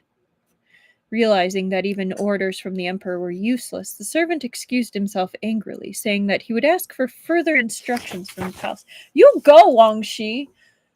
You go babies and you go Wang Shi. You know what's what. You know when someone's being sketchy. I love that Wang Shi is also you can tell the emperor, I'll accept punishment, but no, I'm not sending the babies. Wang Shi comforted the children, his expression turned serious. All the recent visitors from the palace had been unfamiliar faces, so the oral edict may have been false. How dare they pretend to be carrying out the emperor's will? Wang Shi was now worried about his two masters' safety. If the summons was fake, then it was possible that the edict was fake as well. Something must have happened in the palace. Wang Shi was concerned that the servant might come back with more people, so he made a bold decision to bring the children to the house of Cheng'en and ask the former Duke of Cheng'en for protection. Fish babies using the force of stubbornness for good. I also love how Wang Shi's backing them up. Yeah, he's like, you're not my boss. You're not the emperor. My masters are these kids right here and the ones in the palace. No. I love the choice that Wang Shi made, too, is, hey, I don't have the power to protect my young masters right now, and my other masters aren't here. I'm going to take them to people that actually have the power to say no and protect them and have guards that we trust. The house of Cheng'en had always helped Prince Jing when needed. When he learned that Wang Shi had brought the children, Yi Qinghuan came out himself to greet them and brought the children to see the former Duke of Cheng'en. Wang Shi didn't dare embellish the story when faced with Yi Qian, so he simply recounted the visits from two separate rounds of servants and how Prince Jing and his consort entered the palace. Yi Qian, holding Erbao and Sanbao, was deep in thought for a long time. It sounded like something was definitely wrong. He had Yi Qinghuan go to find out more. Yi Qinghuan returned shortly and reported that the palace doors were all closed. The guards bluntly told him that the emperor had ordered no one to enter without his permission. It looked like something really had happened at the palace. Yi Qian didn't dare delay any longer. He ordered the Duke of Cheng'en to follow him to Prince Li's manor. Though the emperor wasn't letting anyone into the palace, Prince Li was the head of the imperial clan court and the emperor's younger brother, so he had certain privileges. If he wanted to enter the palace, the guards wouldn't be able to stop him. Yi Qian needed the support of the royal family and Prince Li. Liu had identified Da Bao's small silver bracelet. For a moment, his heart sank, but he remembered the lessons he learned at the western border. He told himself that he had to calm down and not make the same mistakes he had then. Trying his best to steady his breathing, he pretended to not recognize the bracelet. Without waiting for the servant's reaction, he tossed the silver bracelet back at him and ducked into a room. He ordered his guards to guard the door and immediately entered the system. A silver bracelet on its own didn't mean anything. He had other ways to confirm the children's safety. In an ancient world where long-distance communication was done by shouting, he still had the system, his golden finger. Liu clicked on the Fish Children Status option in the menu to check on them one by one. Fortunately, he found the 4 children were all together, laughing and babbling alongside a beautiful little girl. Wan Shi was silently standing by the side. That little girl. Liu recognized her. It was Qinghe Jun's Shu. Then he noticed the former Duke of Chang'an as well as Yi Qinghuan and his wife. The children were at the house of Chang'an. Though he didn't know how or why they were there, Liu knew that he could stop worrying if they were with the former Duke of Chang'an. It was foolish of them to try and trick him with the silver bracelet. Da Bao must have lost it. After a bit, Liu recalled that Mu Tianxiao had once sent a confidant to sneak into Prince Jing's manor through the wet nurse, Madame Qin. Blood wasn't the only thing that was taken then. A small silver bracelet disappeared as well. It was probably the same one. The Sixth Prince was already in prison, so why was the bracelet taken by the Sixth Prince's confidant in the hands of an enemy linked to Luolan? It didn't make sense for them to be working together. If they were, why hadn't they stepped forward to help the Sixth Prince when he was in trouble? Why did they choose to make a move now? Liu felt like he was closing in on the truth. They were still trying to pressure him from outside the room, but he figuratively dug a hole for them and sprinkled some dirt on it. My apologies. I'm still waiting for His Highness to come back. I can't leave. If Da Bao won't stop crying, then please bring him here. He wanted to see how they would try to cover up their lie. Okay.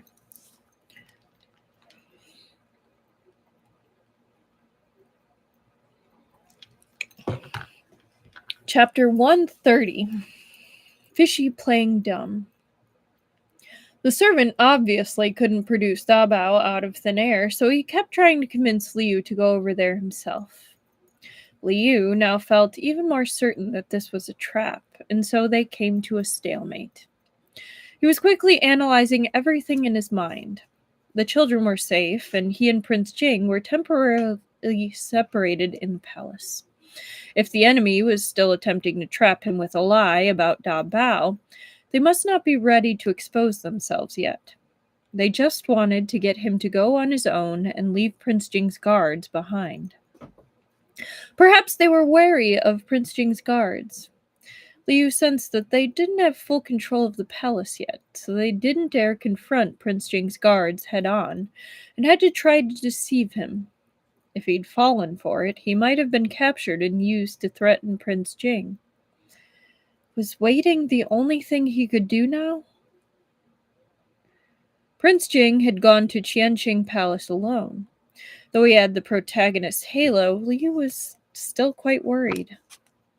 If he could think of a way to help Prince Jing by delivering the news to Yi Qinghuan and the others outside the palace, the former Duke of Chang'an might be able to find a way in.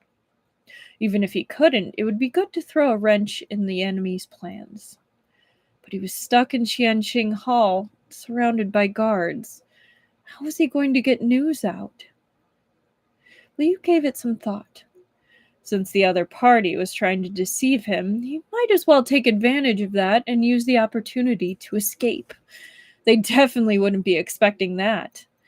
And as for how he would do that, he was still pregnant with their daughter. He wasn't sure if he wanted to risk it and didn't know if it would work. User. The system chose this moment to interrupt. The main mission, share the country with the Tyrant, is in progress, so the durability of your scales is doubled and is effective as protection. Please take care. The system reminded him that his stats were doubled. His scales were already hard enough normally that even smashing through the crystal bottle didn't hurt him, so if it was doubled on top of that, he should have no problems even with his daughter. It even counted as a form of protection. No matter how often the fish scamming system tricked him, it was still quite reliable at critical moments. Liu couldn't let this opportunity slip by, so he decided to trust himself in the system. He confidently told the servant, I can't leave right now, even though Da Bao is crying, but I'm quite worried. I did bring the pet fish from the manor, and Dabao loves this fish. If you bring it to him, he might become more well-behaved. The servant didn't expect Prince Jing's consort to be so hard to persuade. Not only did he refuse to leave with him, he even asked him to deliver a fish. The servant hesitated to answer, afraid that the consort had some hidden plan. Liu pretended to not see his hesitation. This is His Highness's favorite fish, he added with a smile. Please be extremely careful. Prince Jing's love for raising fish was well known throughout the capital, and the servant had heard of it as well. The servant figured that having this pet fish in his hands might be useful for making Prince Jing comply later, so he nodded and agreed to deliver the fish. Liu said that he had to pack things up and return to the palace room. Then, whispering to the guards, he ordered them to wait outside the door. Soon after, the door opened, and as instructed, a guard went inside. A huge crystal bottle with a silver koi with golden scales swimming happily inside it. The guard walked over with the bottle and informed the servant that this was the fish the consort wanted to give to the young Shizi. The servant took the bottle. With a quick glance at it, he left on his own with the bottle, barring the guard from following him. Prince Jing's oldest son wasn't actually in the palace, so it was impossible to give it to Da Bao, nor could he send it to Qianqing Palace. The servant decided to keep the fish for now and deal with it later. Liu knew that this servant was definitely dishonest. There were a lot of places in the palace with water, so his initial plan was to break the crystal bottle as soon as he got closer to some water and jump in. As long as he was in water, he could swim away. What did he have to fear? So he stayed in the crystal bottle, quietly waiting for an opportunity. Suddenly, someone came over and stopped the suspicious servant. "Stop. What is that in your hand?" the person asked. "His Sixth Highness," the servant greeted him. He was shocked. How could there be a Sixth Highness in the palace right now? Turning his fish body around, he swam closer to the wall of the bottle. Sure enough, he saw Mu Tianxiao's scarred, unhealed face. The sixth prince had once tried to assassinate the emperor. The emperor definitely wouldn't have forgiven the sixth prince, but he was now out of prison and could even wander around the palace freely. This meant that the emperor must be under his control, and his release definitely had something to do with this mysterious force related to Luolan. No matter how unlikely Liu thought it was before, it was confirmed when the sixth prince appeared. He stared at him nervously. What did the sixth prince want to do? Wu Tianxiao observed the fish in the crystal bottle for a while. Is this Prince Jing's fish? The servant nodded. Mu Tianxiao no longer had to play nice. I'll bring it over, he said, smiling cruelly. He grabbed the crystal bottle, uninterested in any arguments. His icy gaze fell on Liu, who froze. He knew that the sixth prince had asked about the fish several times already. Was he suspicious of the fish? He had to pretend to be a brainless fish as fast as he could. An unintelligent fish wouldn't understand what the sixth prince was saying and definitely wouldn't feel afraid. Liu forced himself to keep on swimming around in the crystal bottle under the sixth prince's intense gaze. Mu Tianxiao couldn't find anything wrong with the fish, but he thought of an idea. He started striding towards Qianqing Palace with the crystal bottle in his hand. Sob, his fishy fate wasn't in his own hands. He had to change his plan. Meeting up with his husband was okay, too. All right, 6 it is. Liu's husband had already been sitting in Qianqing Palace for 30 minutes. He still hadn't seen the emperor. The concubines were all there, as well as the 7th and 8th princes. There were a lot of people, but nobody said anything. They just sat in a group, staring at each other uneasily. Thanks to his cold personality, Prince Jing wasn't very close to any of them. The 8th prince walked over, eyeing him pitifully. 5th royal brother, can I sit next to you? After what had happened at the hunting festival, the 8th prince felt that it was safest near Prince Jing.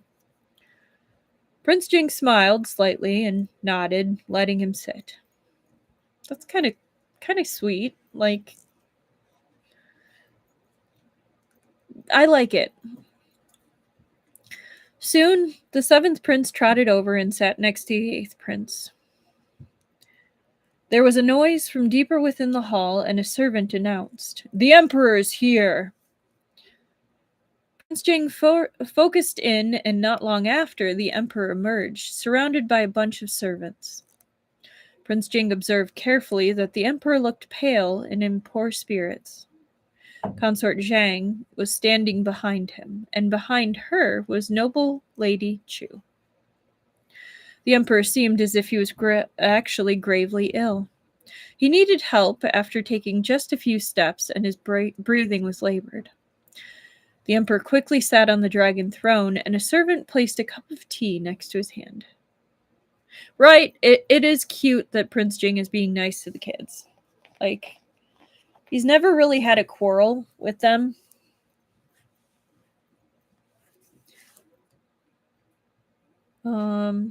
The Emperor waved his hand irritably and didn't take it.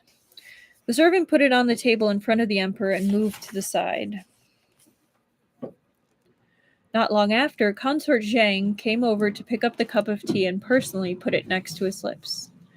This time, the Emperor drank some. Consort Zhang called for a handkerchief and dotingly wiped the drops of tea that fell onto the dragon robe. Chu Yanyu, noble Lady Chu, brought a soft pillow and put it behind the Emperor's back. The concubines thus realized that Consort Zhang was probably above them all now, as she seemed to be enjoying the Emperor's favor. Consort Zhang and the 6th prince were the ones who'd brought noble Lady Chu to the palace, so he was in cahoots with them and naturally rose in position alongside them. But the 6th prince had been thrown into prison, and Consort Zhang was usually a quail. How had the quail become the favorite? When Prince Jing saw Consort Zhang and Chu Yanyu arrive with the Emperor, he realized that something was wrong. The Emperor saw Prince Jing too. His eyes fluttered and his lips moved, but Consort Zhang lightly smiled, and the spark in the Emperor's eyes dimmed. He nodded apathetically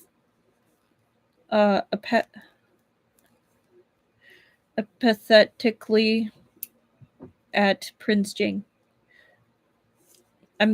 I feel like I'm saying that wrong, but we all know what I mean.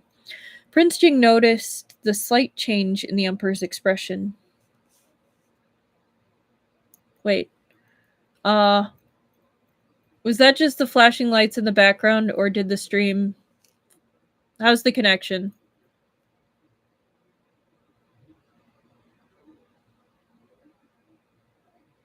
I think the connection's fine.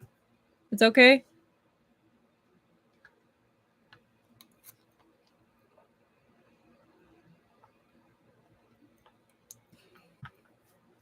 Okay. I'm going to assume it's okay. Okay. Sometimes I get a little bar at the top that does that, and it flashes across. I think it was just the lights catching my eye. It tricked me. Okay. The Emperor saw Prince Jing too. His eyes fluttered and his lips moved, but Consort Zhang lightly smiled and the spark in the Emperor's eyes dimmed. He nodded apathetically at Prince Jing. Prince Jing noticed a slight change in the Emperor's expression. He understood that the Emperor was a bit wary of Consort Zhang. It was strange that she had suddenly become the favorite in the couple of days that he hadn't seen the Emperor. Tianxi, you're here too, the Emperor said. Prince Jing and the Emperor had agreed privately beforehand that he couldn't recall his muteness, or reveal his muteness had been cured, so he simply silently bowed his head as he usually did. The Emperor had looked startled when he saw Prince Jing, which meant he wasn't the one who'd issued the edict summoning Prince Jing here. There were many more guards around Qianxing Palace than usual. Head eunuch Luo was still missing. I hope he's okay. Prince Jing calmly memorized the positioning of all the guards in the main hall in case he needed to know it in the future. The Emperor glanced at Consort Zhang and said to a servant nearby, "Summon the sixth prince. I have an announcement." The servant verbally agreed, but he kept looking at Consort Zhang. She smiled and said, "Even Prince Jing is here. How could we leave the Marquise of An and Marquise of Ping out?" The Marquise of An and the Marquise of Ping had actually been summoned to the palace in advance, just as Prince Jing was, and were currently waiting in the side hall. The Emperor immediately changed his mind. "All right. Go summon the Marquise of An and the Marquise of Ping. I have an announcement." When the concubines heard this, they looked at each other. With the addition of the two marquises, all the princes would be there. What was the Emperor's announcement? The Marquise of An and Marquise of Ping filed in one after another. The Marquise of An's mind was still hazy, and a servant helped him to a spot slightly further away. The Marquise of Ping had fallen out of favor for a long time, but now he was finally being summoned by the Emperor. He hurriedly scampered to the foot of the throne. "Royal father, since you're feeling unwell, I'll do anything you need, through hell or high water." The Marquise of Ping would have carved out his own heart for the Emperor if he could. "Tianming, go sit next to the Marquise of An." The Emperor rubbed his forehead and assigned him to a farther spot as well. The Marquise of Ping saw his hope fading away again, so he obeyed, embarrassed. "Summon the sixth prince," the Emperor said again. This time, Consort Zhang nodded. The servant quickly left and came back just as quickly because he'd run into the sixth prince who was already rushing over. When Mu Tianxiao entered, he had already changed out of the stained clothing he wore in prison. Though there were still injuries on his face, every movement he made was full of glee. As he entered, he purposefully shot Prince Jing an aggressive glance. Prince Jing's eyes met his expression unchanged as the sixth prince walked to the Emperor. Mu Tianxiao didn't bother acting in front of the Emperor anymore and clasped his hands together in a casual greeting. Without waiting for the Emperor's permission to sit, he found a seat nearby and sat down. The Emperor stared at him coldly but didn't object. How could the sixth prince behave so wildly in front of the Emperor? And why did the Emperor permit it? Prince Jing had already guessed that Consort Zhang was behind it. The way she carried herself was completely different, and from the way the Emperor treated her, it was clear that she was holding him hostage somehow, which meant the sixth prince was left unchecked. The other concubines present had also come to the same conclusion. They'd never seen such a scene before, and they were all too frightened to speak. "Fifth royal brother, long time no see. Why don't I give you a gift to commemorate the occasion?" The sixth prince taunted Prince Jing with a smile. Several servants came in, holding something in their hands. Even Prince Jing, who was usually calm in the face of danger, was stunned when he saw what they were carrying. The servants had brought in a crystal bottle holding a silver-colored koi speckled with gold. The fish was already wagging its tail, but after seeing Prince Jing, his tail flapped even more vigorously. "Ah, husband! I'm so glad to see you're all right. We finally meet again!" Liu happily spit out a trail of bubbles. "Oh, Liu, you are going to be in a whole boatload of trouble later once Prince Jing gets out of this, because he'll be like, I told you to stay safe. You are carrying my baby. What are you doing here?" Like, this is not staying safe, dear husband. This is not staying safe.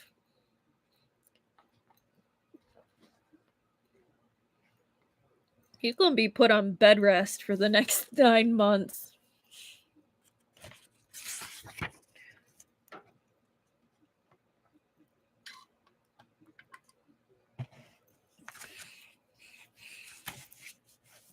Chapter 131, Fish-Style Cooperation. A storm raged in Prince Jing's heart. He didn't know how Xiao Yu had fallen into the Six Princes' hands, but he had to get him back as soon as possible and save the Emperor. Prince Jing had already noted where the guards were stationed. He had an idea. I know Fifth Royal Brother cares for this fish a lot and desperately wants it back, but I'm afraid it won't be so easy. Wu Tianxiao was playing with the gold chain on the crystal bottle and staring down at Prince Jing, grinning like he'd won. But since you helped me when I was in prison, I'm willing to help you as well. If you're willing to go through all that I suffered in prison, I may decide to be generous and return this fish to you. The Sixth Prince beamed as if he was touched by his own sincerity. Liu also thought that Liu also heard what the Sixth Prince said, and he was furious. Unfortunately, his fins were too short for him to flip the Sixth Prince off. How dare the trashy Mu Tianxiao use him to threaten his husband? He was afraid that Prince Jing wouldn't think it through and might actually do as the Sixth Prince said. So he didn't want his husband to suffer. Someone like the Sixth Prince couldn't be trusted. No, this fish had to save his husband. So we have another sob. We are at 7 official with the unofficial being 9. Liu pressed his fish body close to the bottom of the crystal bottle and pointed his tail at the Sixth Prince. The Emperor couldn't stand it anymore and scolded the Sixth Prince lightly. Tianxiao, it's just a fish. Why treat him like that? Royal Father, you said yourself that it's just a fish, the Sixth Prince retorted, not even bothering to raise his head. If Fifth Royal Brother ignores me, what can I do? Royal Father, I know that you have your favorites, but you can't bear to see him suffer even a little. The Emperor was furious with the Sixth Prince's attitude, but he was afraid of making things worse for Prince Jing, so he could only shut up. The Sixth Prince lazily glanced at Prince Jing. Fifth Royal Brother, hurry up. If you put me in a bad mood, I might just change my mind. Prince Jing had already determined that the Emperor was being threatened by Consort Zhang, and now the Sixth Prince was threatening him with Xiao Yu. Prince Jing pursed his lips, his gaze cold, and reached towards the hem of his robes, his knees slightly bent. This position made it look like he was going to kneel, and the Sixth Prince let out an incredibly smug exclamation of excitement. Since Prince Jing had never let him take a closer look at the fish, he opened the crystal bottle and made to touch the fish's soft tail, deliberately trying to provoke Prince Jing. I think we're about to get a yeet.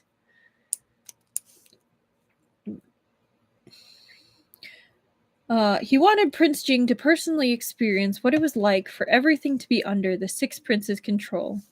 Even Prince Jing's favorite pet fish had to listen to him. He could do whatever he wanted. However, just as his fingers were about to touch the fish, things suddenly changed. The fish jumped out forcefully, smashing through the crystal bottle. As the Sixth Prince watched the fish fly out, he thought that this scene seemed familiar. But it was too late. Silver light enveloped in a strong wind. Before the Sixth Prince could react, his face was firmly slapped by something as hard as iron, and he saw stars. So we got our first yeet! Yay! And it couldn't have been to a better person. I love that the Emperor is like, You got slapped by the fish. His mom is like, oh my god, really?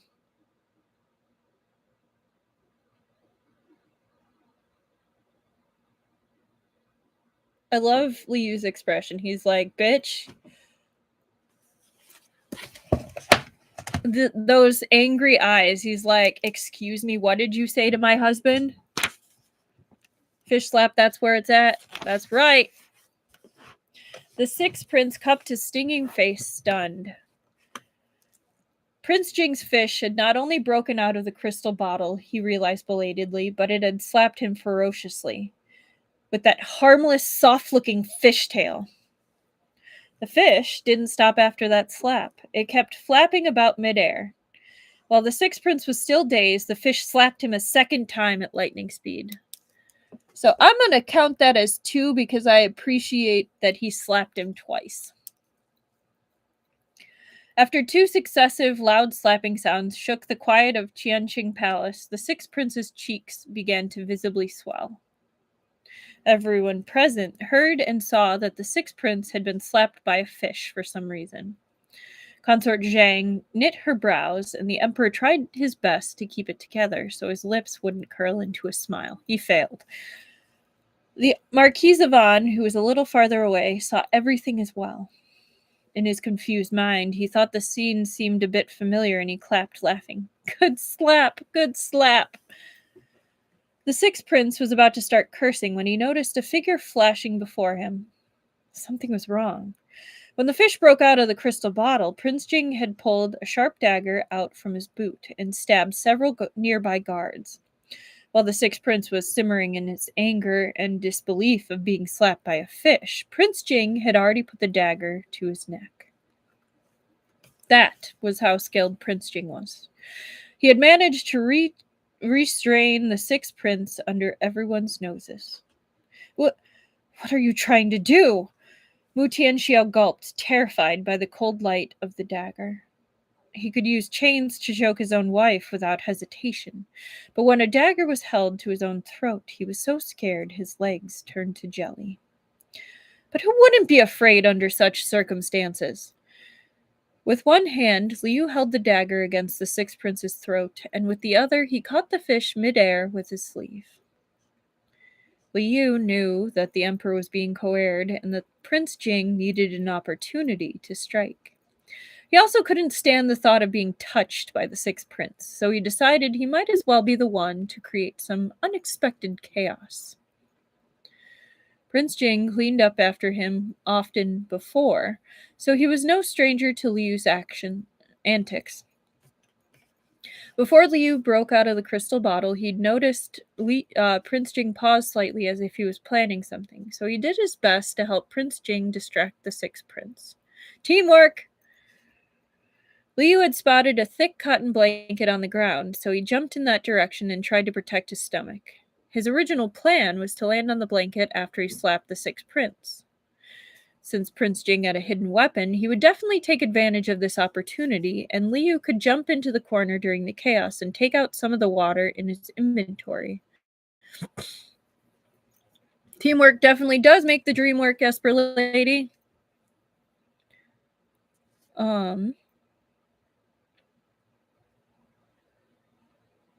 Luckily, he had a crystal bottle and a fish tank in his inventory this time, both filled with clean water. The crystal bottle was shattered now, but he could still bring the fish tank out. He would be safe if he stayed in there. I do love some good power couple moments. Yep. As Liu expected, he and Prince Jing both had the same idea, so Prince Jing didn't waste the opportunity that he'd worked so hard to create. Not only did he restrain the sixth prince with his dagger, he even caught the fish. Liu was so happy that he wrapped his tail tightly around Prince Jing's finger. Though it was a critical moment, Prince Jing still took the time to gently stroke the fish's head with his thumb. Prince Jing had blocked him from view with his body and sleeve, so Liu quickly took the fish tank out of his inventory and jumped in. Liu's heart was pounding. His husband was fine and their daughter was unharmed. Sub, he did it! Yay, we reached 10. Pardon me. Prince Jing, what are you trying to do? Shouted the panic-stricken sixth prince. Prince Jing's cold gaze traveled past the sixth prince to land steadily on Consort Zhang.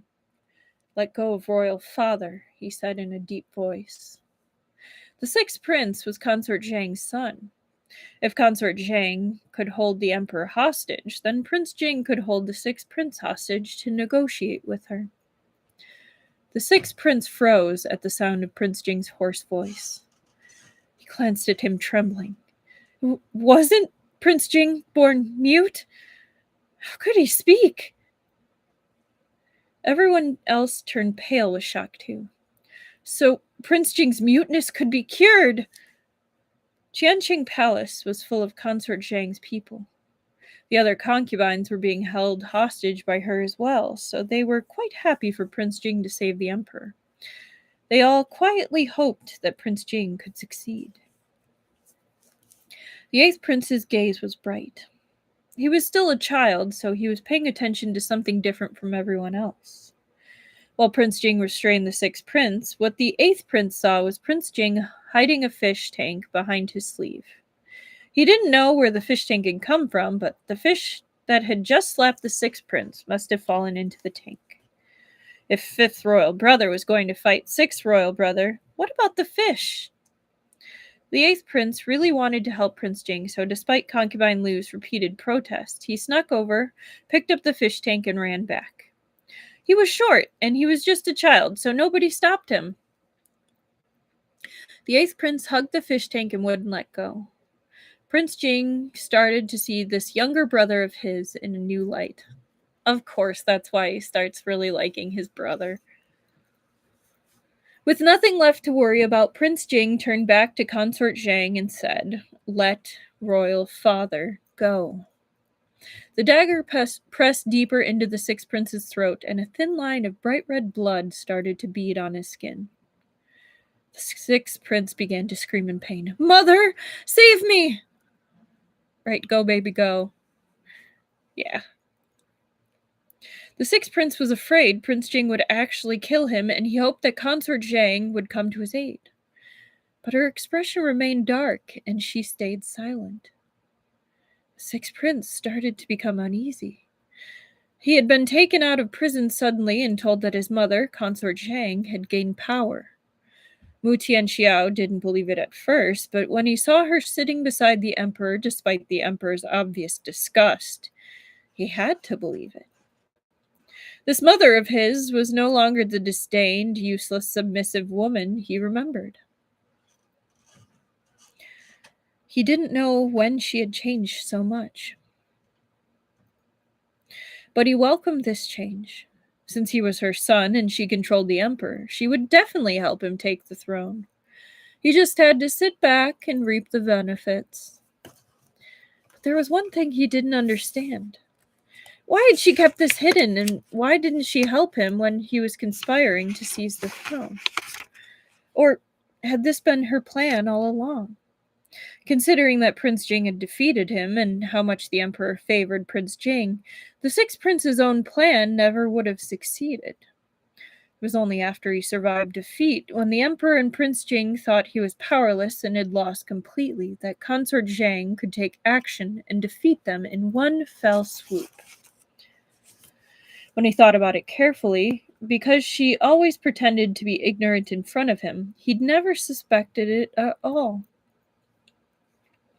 In truth, all the useful people around him had come from Consort Zhang, so it wasn't that she hadn't helped him, just that to win the war, she had to hide what she was doing from even him. These were all the reasons Mu Tianxiao could think of to convince himself to accept the current Consort Zhang. Even though he'd spent all this time trying to work her out, she never explained anything to him. Mu Tianxiao was a bit scared of this mother of his, who could even deceive the emperor, and he didn't dare to ask too many questions. As long as he could be free and ascend to the throne, he decided everything was fine. But right now, Prince Jing was using him as a hostage to threaten Consort Zhang. When she didn't respond for a long time, he started to panic. Though he still called Consort Zhang mother, he wasn't able to predict her at all. Your Highness, Prince Jing, Consort Zhang, who'd been silent the whole time, suddenly chuckled. Why do you think I would make this exchange with you? You only have a prince in your hands, while I have the ruler of an empire. Consort Zhang clapped lightly, and an archer hidden in the main hall of Qianqing Palace immediately let loose an arrow. In a flash, the sixth prince was struck by the arrow. He was completely unprepared. Blood burst forth from his chest as his eyes widened, staring at his wound. This was a secret arrow, fired at his mother's own command. Mother, you... He called out to her with difficulty, then toppled over face first. Nobody had expected Consort Zhang to kill her own son. Everyone watching sensed the danger present and shuddered in fear. The Emperor couldn't believe it. Not even tigers harm their own children. Why did you kill Tian Xiao? Even though the sixth prince had made an attempt on his life, the Emperor had never wanted to kill him. Consort Zhang had easily removed him from the equation, so she wouldn't be burdened with him anymore. The Emperor knew he couldn't compare to her cold-hearted viciousness. Not even tigers harm their own children? Consort Zhang laughed. That was just a single life. When you destroyed Luolan, hundreds of thousands of people lost their lives. Surely that makes you worse than a tiger? The Emperor looked back at her with a fierce glare. Prince Jing frowned slightly. You're from Luolan. Consort Mei? That's right. Consort Zhang admitted it easily. She'd been hiding for almost half her life, but there was no need for her to hide anymore. She reached up and wiped her hand across her face, pulling off a thin layer of skin. Consort Zhang had started as a maidservant with a slightly darker complexion and features that made her look honest and sincere. But when she took off the layers of skin, her skin was pale and her appearance exquisite, completely different from the way she looked as Consort Zhang.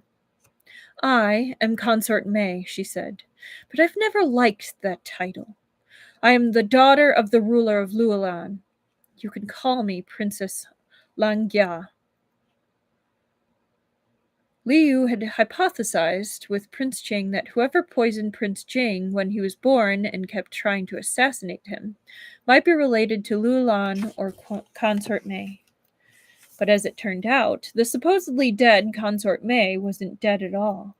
She was the one in charge of the poisoning and assassination attempts.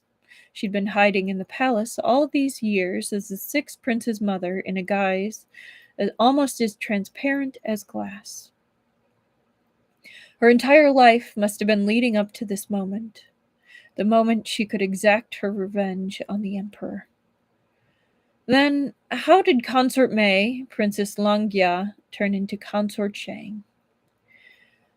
And unfortunately, I guess we're going to have to find that out next week, because that is actually where we're going to end it for tonight. At least reading-wise. I realized about one chapter in that I actually hadn't done our fic recs this time, or ahead of time.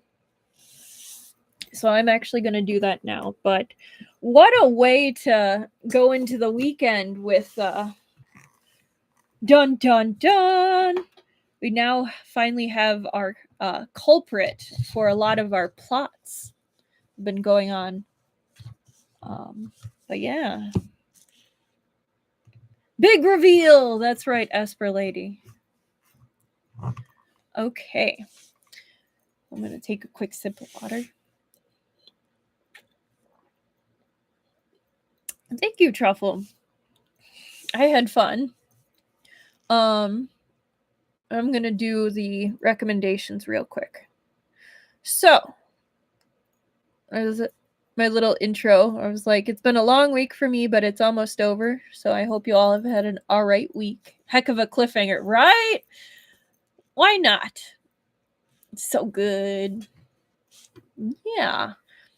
So, for the scum villain recommendation, I actually picked a newer one. I've recently found this one. It's called Familiar Stranger by Gooserot. It's a modern AU one-shot and is surprisingly fluffy for the premise. So I also mentioned I'm new to Gooserot, but I like what they have so far.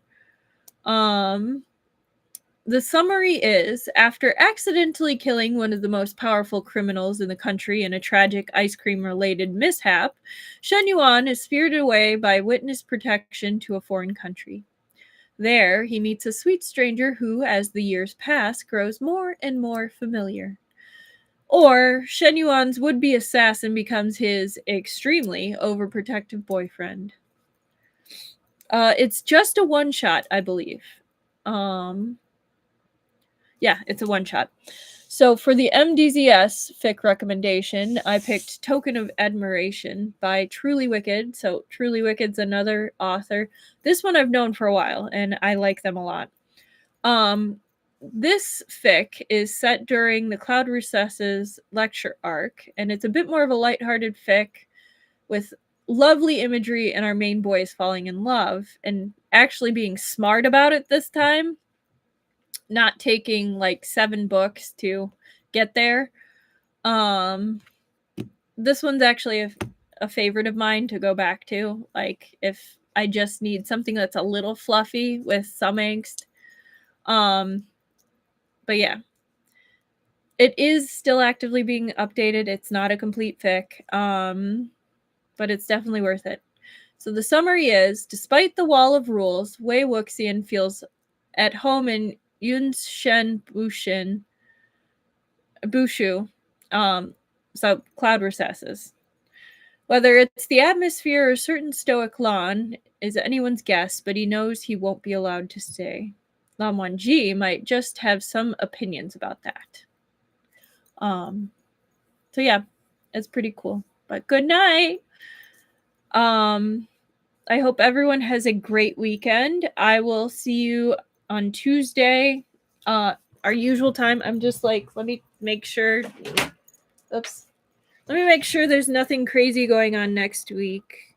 That might.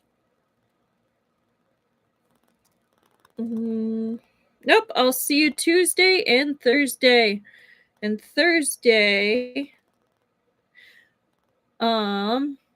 is the first October stream. Yay! All right. Have a great night, everyone. Thank you so much for coming and or watching later. I had a great time. Bye-bye.